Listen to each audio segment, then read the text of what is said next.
नमस्कार, आप देख रहे हैं तमाचा न्यूज़। मैं हूं ऋषभ मिश्रा।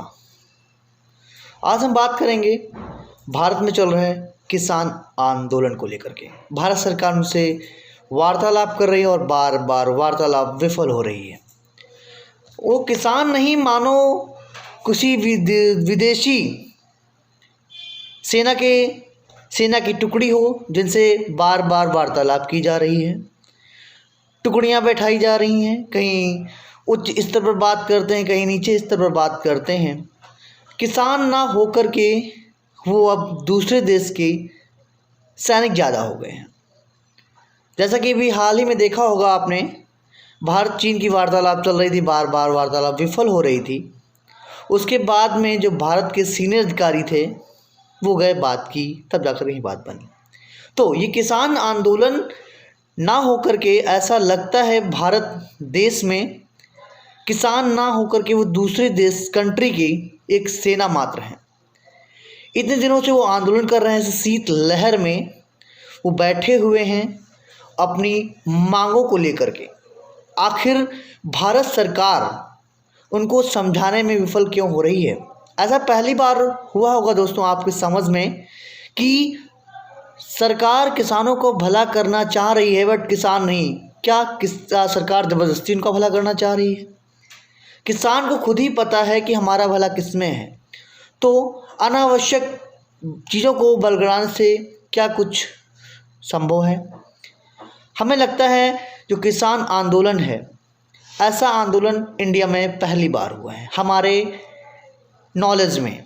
क्योंकि ना ही तो कहीं बस जली, ना ही तो कहीं ट्रैक्टर फूके, और ना ही तो कहीं टायर ही जले। ऐसा लगता है ये आंदोलन बहुत ही शांतिपूर्ण ढंग से चल रहा है। भारत सरकार ने कई तरीके से, जो पुलिस वाले होते हैं वहाँ पे कैनन, वाटर कैनन का इस्तेमाल किया। बहुत सी, जैसी शीत लहर में जब आप घर में बैठे होते हैं तब कितना आपको कष्ट होता है, वो तो बाहर जाकर ही पता चलेगा आपको। अब किसान आंदोलन को लेकर के सुप्रीम कोर्ट ने हस्तक्षेप किया है कि आखिर इसके लिए स्पेशल कमेटी बनाई जाए, वरना राष्ट्रीय मुद्दा हो गया आपको किसानों का। तो भारत सरकार इस बात को क्यों नहीं समझ पा रही? आखिर क्यों नहीं भरोसे में ले पा रही है भारत के किसानों को? आप कोई भी चीज़ हो, भारत सरकार उन्हें समझा नहीं पा रही, किसानों को भरोसे में नहीं ले पा रही है। आखिर ऐसा क्यों? अभी नरेंद्र सिंह तोमर ने कहा था कि जो भारत सरकार, जो अन्य किसान हैं वो हमारे सपोर्ट में हैं। तो जो प्रदर्शनकारी हैं वो कह रहे हैं अगर हम लोग आपके विरोध में प्रदर्शन कर सकते तो आपके सपोर्ट में क्यों नहीं कर सकते हैं? बिल्कुल सही सवाल किया गया है। और अभी आपको पता होगा, बहुत ही दुख के साथ कहना पड़ रहा है, इसी के चलते एक संत ने खुदकुशी कर ली। उन्होंने लिखा, हम सरकार के जुल्म के खिलाफ इस कदम को उठाने जा रहे हैं, जिसको लेकर के हमें खुदकुशी करनी पड़ रही है। शायद भारत सरकार इससे कुछ सीख लेगी। पेपरों की कटिंग है, कहीं दर्जन मर गए हैं किसान लोग को, कहीं 15 ऐसी खबर आ रही है। बट हम चाहेंगे ये आंदोलन बहुत से बहुत जल्द ख़त्म हो जाए, लोग अपने घरों में जाएं और अपनी चार दीवारियों के बीच में रहें। ऐसी ठंड में उन्हें भी आखिर घर चाहिए होता है। तो भारत सरकार कब किसी नतीजे पर पहुंचेगी? और सुप्रीम कोर्ट ने कड़े शब्दों में निंदा की है कि भारत सरकार पूरी तरीके से नाकाम रही है इस चीज़ को समझाने के लिए। तो हम यही आशा करते हैं कि बहुत से जल्द इसका कोई हल निकले। बेचारे जो किसान हैं वो अपने घर जाएं, आराम से रहें, और जो उनके बीच कन्फ्यूजन चल रही है उसे भी दूर किया जाए।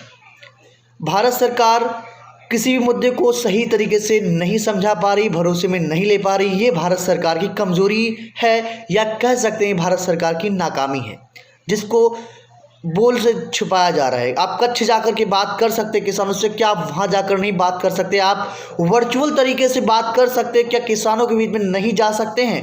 2003 में राजनाथ सिंह जी ने कहा था, जहाँ पहले होता है मैं वहाँ जाना चाहूँगा। क्या वहाँ उनके तक कानून का आवाज़ नहीं पहुँच रही है? ऐसे तमाम से सवाल हैं जो कि आपके बीच जहन में घूम रहे होंगे।